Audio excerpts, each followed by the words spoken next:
Más allá de los detalles, la fiesta de los panes sin levadura, como el resto de los eventos y días señalados en el calendario hebreo, estaba repleta de significado y simbolismo profético. En el presente estudio abordaremos el primero de dos elementos simbólicos que resaltan en esta celebración, el pan y la levadura. Conocerlos te ayudará a interpretar correctamente las Escrituras, ya que podrás entender mejor con qué sentido se emplean una y otra vez a lo largo del Antiguo y del Nuevo Testamento. Sobre todo, descubrirás que Dios tiene algo que decirte a través de estos dos elementos. Acompáñame. La fiesta de los panes sin levadura. Primera parte. Estas son las fiestas señaladas por el Señor, santas convocaciones que ustedes proclamarán en las fechas señaladas para ellas. En el mes primero, el día 14 del mes al anochecer, es la Pascua del Señor. El día 15 del mismo mes es la fiesta de los panes sin levadura para el Señor. Por 7 días comerán pan sin levadura. En el primer día tendrán una santa convocación. No harán ningún trabajo servil. Y durante 7 días presentarán al Señor una ofrenda encendida. El séptimo día es santa convocación. No harán ningún trabajo servil. Levítico 23, versos 4 al 8. La fiesta de los panes sin levadura marcaba el comienzo de la cosecha de la cebada en las tierras bíblicas. Se celebraba cada año inmediatamente después de la Pascua, comenzando el día 15 de Abib o Nisan hasta el día 21 del mismo mes, que coincide con los meses de marzo y abril en nuestro calendario. Por lo general se piensa que ambas fiestas sagradas, la Pascua y los panes sin levadura, se combinaron en algún momento de la historia para conformar una sola celebración de 7 a 8 días, la primera de 3 grandes peregrinaciones anuales de carácter obligatorio que cada varón adulto debía realizar hasta llegar a un único santuario, que al principio era el tabernáculo y luego sería el templo de Jerusalén. Durante los 7 días que duraba este festival sagrado, los israelitas debían abstenerse de toda levadura, hasta el punto de sacarla por completo de sus casas. Los hombres principalmente debían reunirse en el templo los días 1 y 7 de la fiesta, durante los cuales se prohibía la realización de cualquier trabajo servil, con excepción de las tareas urgentes o esenciales, como por ejemplo la preparación de los alimentos. Además de evitar la levadura y observar el reposo, ciertas ofrendas de vianda y ofrendas encendidas especiales tenían lugar diariamente en el santuario, según las instrucciones que encontramos en el libro de Números, capítulo 28, del 16 al 25.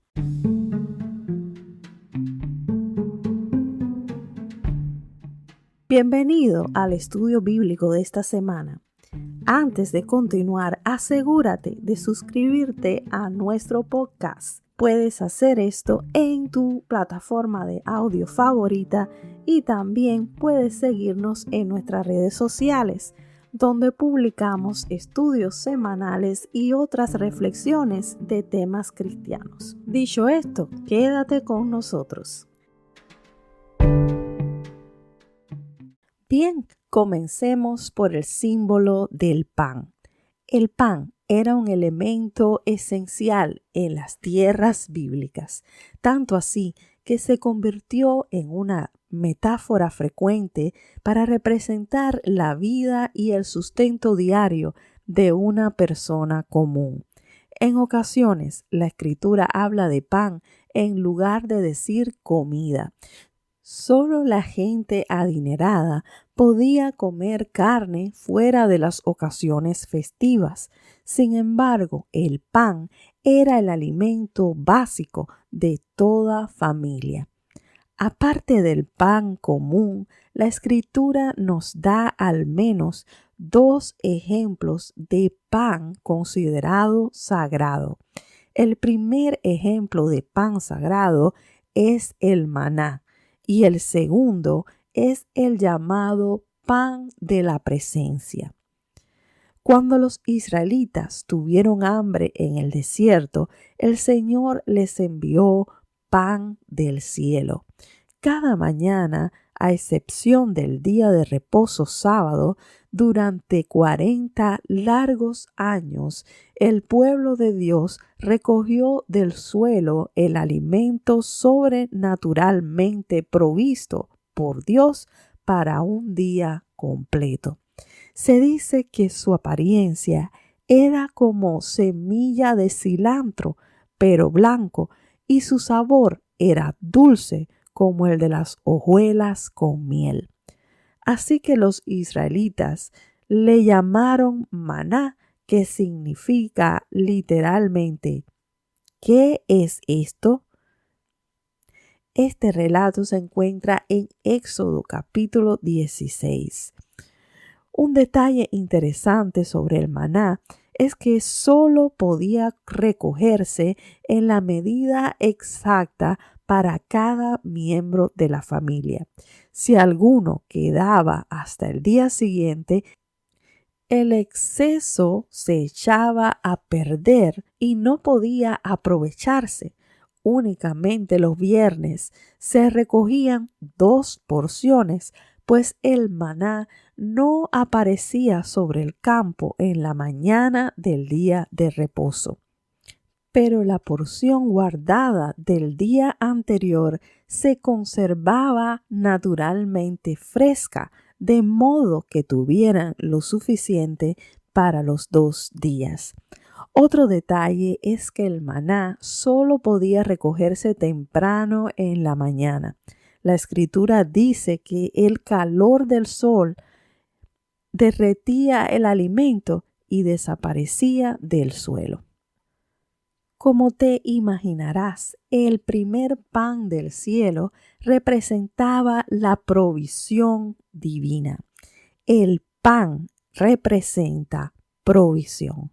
Jesús enseñó a sus discípulos a orar por provisión divina para cada día. Él dijo, ustedes pues oren de esta manera, danos hoy el pan nuestro de cada día. Y eso está en Mateo capítulo 6, versos del 9 al 11. Sin embargo, Él les advirtió que no debían afanarse por las necesidades físicas como la comida o el vestido. Antes, su prioridad debería ser el avance del reino de Dios. Por tanto, les dijo, no se preocupen diciendo ¿qué comeremos o qué vestiremos? Porque su Padre Celestial sabe que ustedes necesitan todas estas cosas. Jesús dijo que cuando nuestra prioridad es el reino de Dios, la prioridad de Dios somos nosotros. Entonces, ¿por qué orar por provisión?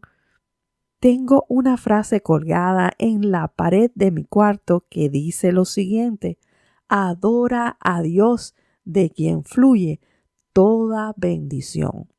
Me gusta porque me ayuda a enfocarme en la dirección correcta. La primera parte de esta frase es más importante que la segunda, porque la primera es la causa y la segunda solo es la consecuencia. Adora a Dios, de quien fluye toda bendición.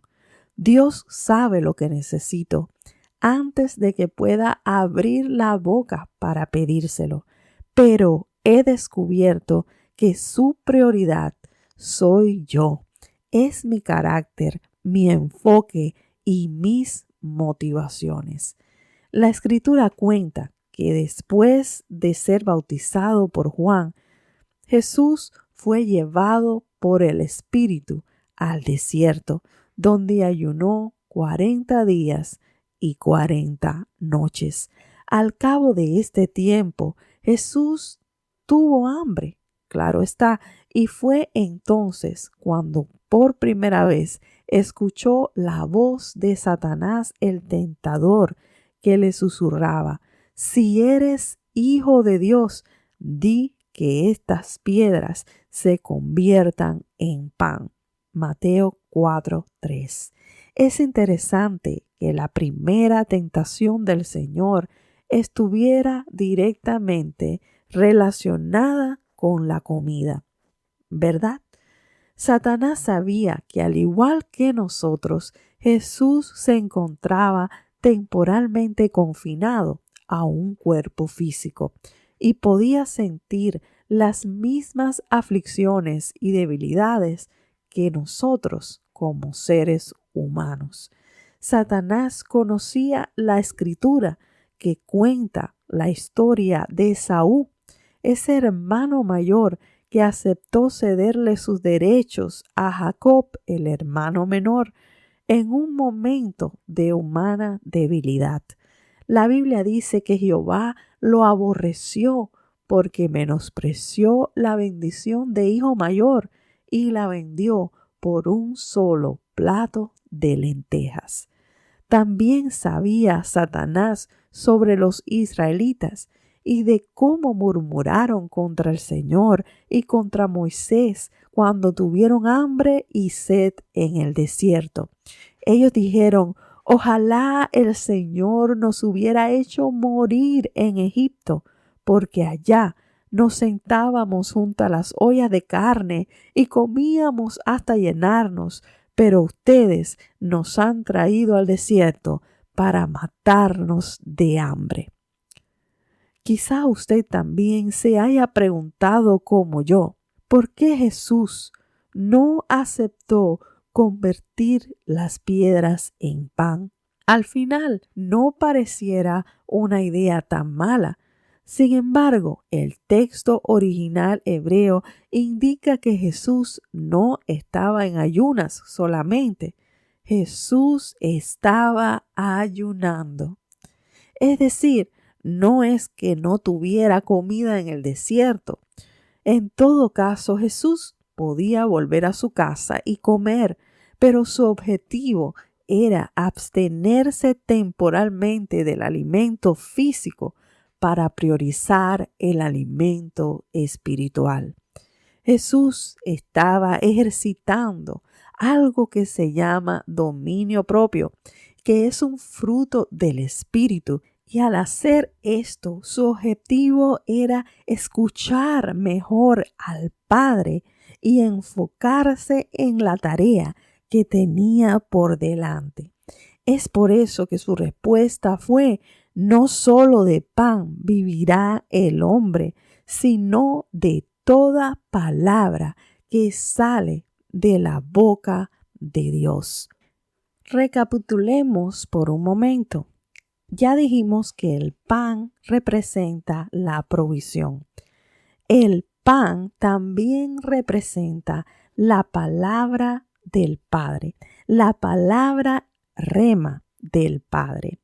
A diferencia de Esaú y del pueblo de Israel en el desierto, Jesús renunció al pan físico para buscar el pan espiritual, que representa la palabra rema del Padre. La raíz del término rema se relaciona con el concepto de fluir, por lo que pudiéramos decir que rema es el maná espiritual que Dios da a quienes entran en una relación íntima con Él.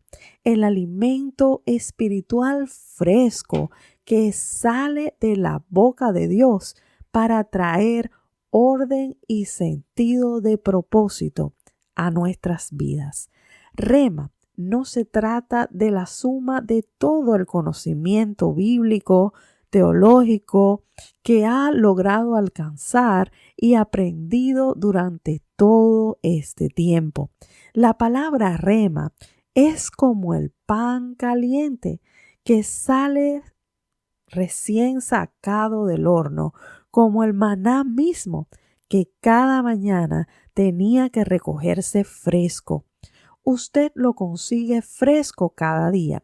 Es una conexión dinámica con las sagradas escrituras, pero una que solo se alcanza por la intervención sobrenatural del Espíritu Santo sobre la vida de la persona que lee.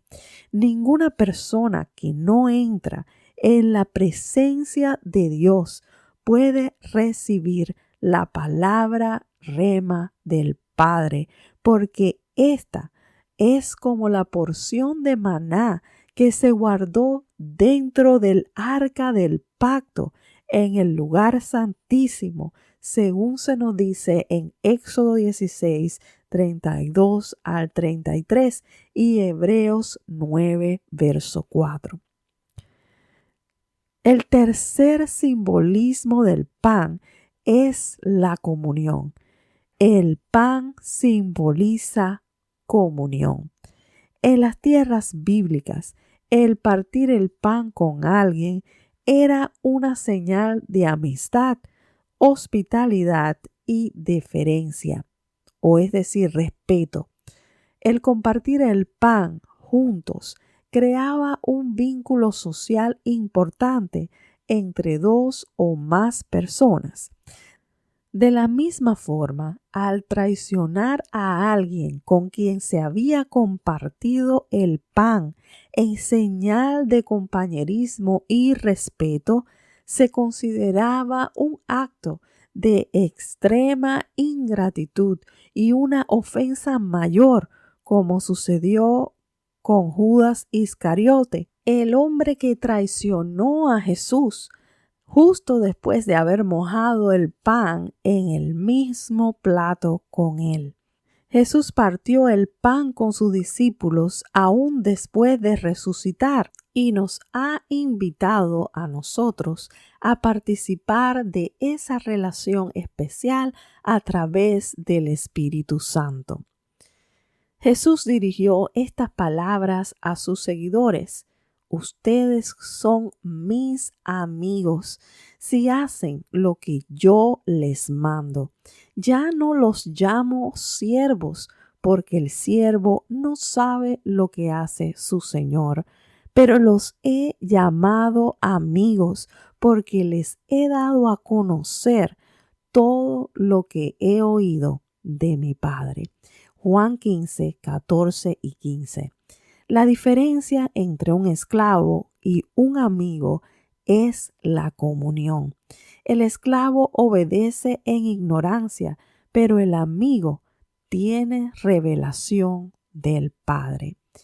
La ley mosaica hablaba de un segundo tipo de pan sagrado, el pan llamado de la presencia o pan de la proposición. Este pan era preparado y horneado por los sacerdotes y colocado sobre una mesa de oro dentro del lugar santo, en la misma presencia de Dios. Cada sábado, día de reposo, el sacerdote retiraba el pan de la semana anterior y lo reemplazaba con 2 hileras de pan fresco, 12 hogazas de pan caliente, 6 y 6, representando así la comunión de las 12 tribus de Israel delante de la presencia de Jehová, el único Dios verdadero. Los panes recién retirados del lugar santo se consideraban sagrados y podían comerse, pero solamente los sacerdotes podían participar de ellos.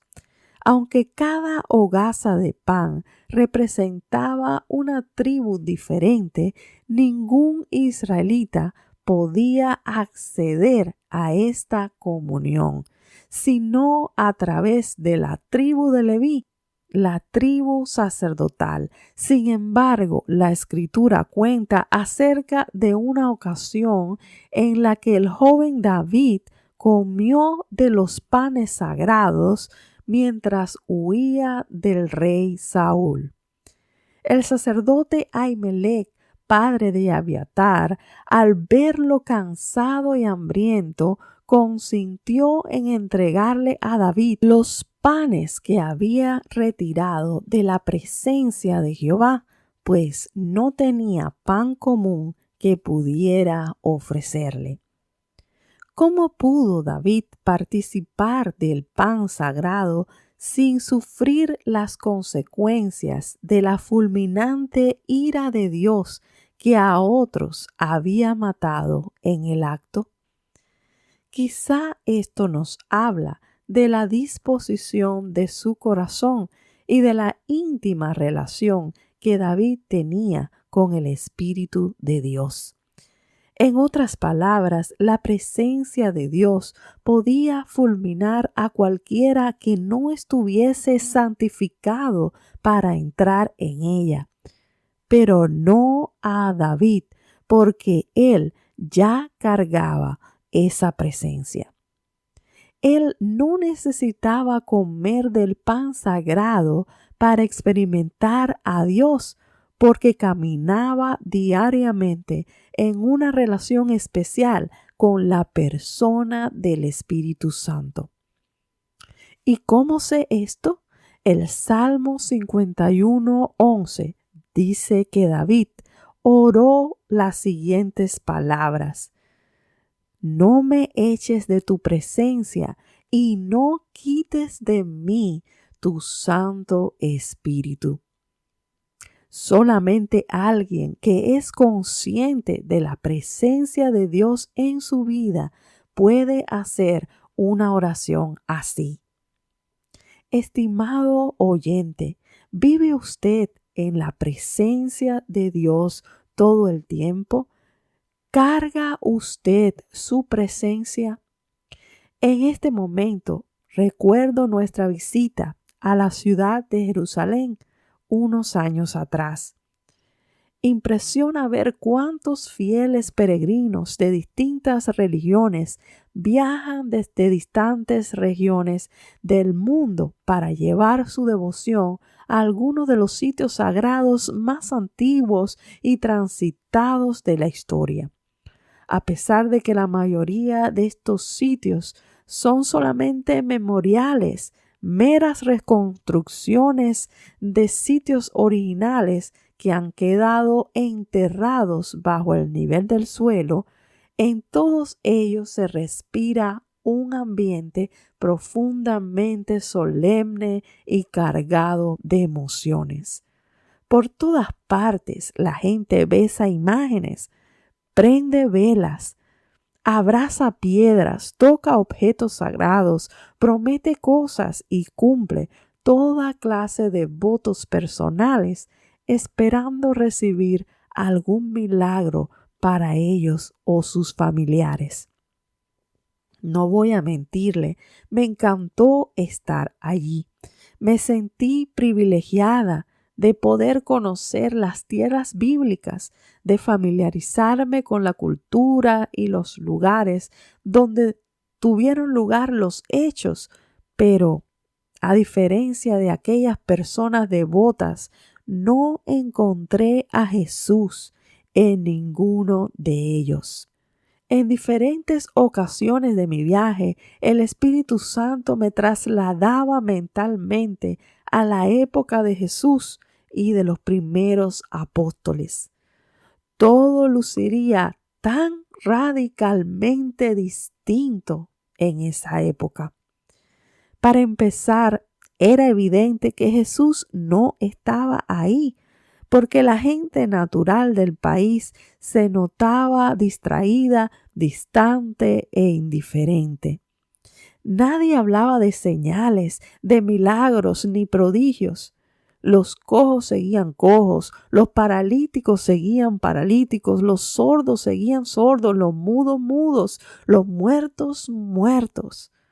No había Pedros ofreciendo discursos multitudinarios en las plazas, ni Pablos predicando el evangelio en los mercados públicos.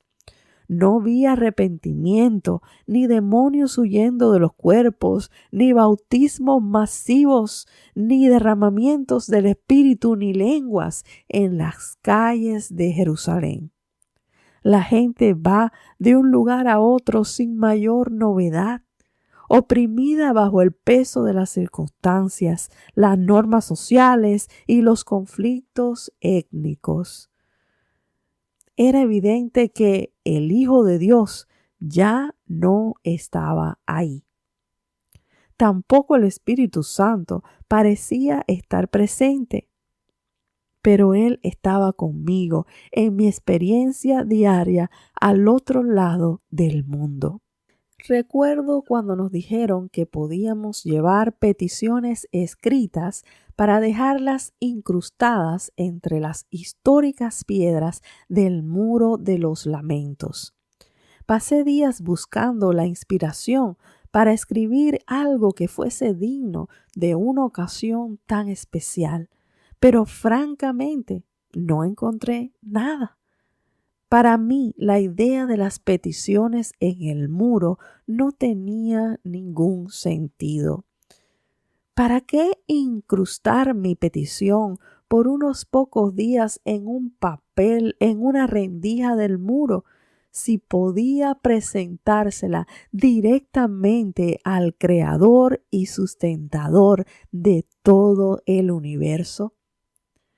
El muro en sí me causó gran impacto, pero no porque pensara que Dios estaba allí más que en cualquier otra parte. Le cuento mi vivencia para demostrar que ninguna cantidad de elementos, objetos y lugares sagrados puede compararse con la realidad de la experiencia personal diaria con el Espíritu Santo. El propósito de Dios no es el de habitar en un edificio sagrado o manifestarse a través de una imagen u un objeto que se considere sagrado. Su objetivo es llenarle a usted de su presencia y que usted sea el medio de su manifestación por el Espíritu Santo de la promesa.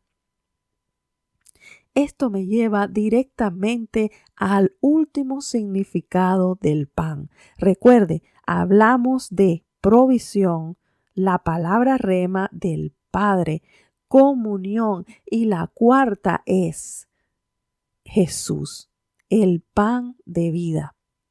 En el Antiguo Testamento, solo los sacerdotes podían participar del pan sagrado de la presencia de Dios. Pero en el Nuevo Testamento, todo aquel que quiera puede sentarse a la mesa de Dios y participar del cuerpo de Cristo.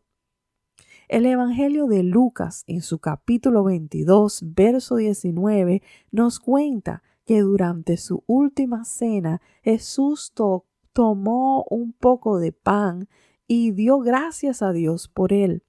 Luego Jesús lo partió en trozos, lo dio a sus discípulos y dijo: «Esto es mi cuerpo, el cual es entregado por ustedes». Jesús en una ocasión dijo de sí mismo: «Yo soy el pan de vida. El que viene a mí nunca volverá a tener hambre. El que cree en mí no tendrá sed jamás». Sus antepasados comieron maná en el desierto, pero todos murieron. Sin embargo, el que coma del pan del cielo nunca morirá. Juan 6, 35 y 49 al 50. El pan simboliza a Jesús, el pan de vida. Aunque el maná no era del todo común y corriente, su función era meramente natural y fisiológica. En contraste, Jesús dijo de sí mismo que Él era el verdadero pan del cielo, la provisión sobrenatural de Dios para la necesidad espiritual del ser humano. Un alimento que satisface más allá de la esfera natural y el único pan que da vida eterna a aquellos que comen de él.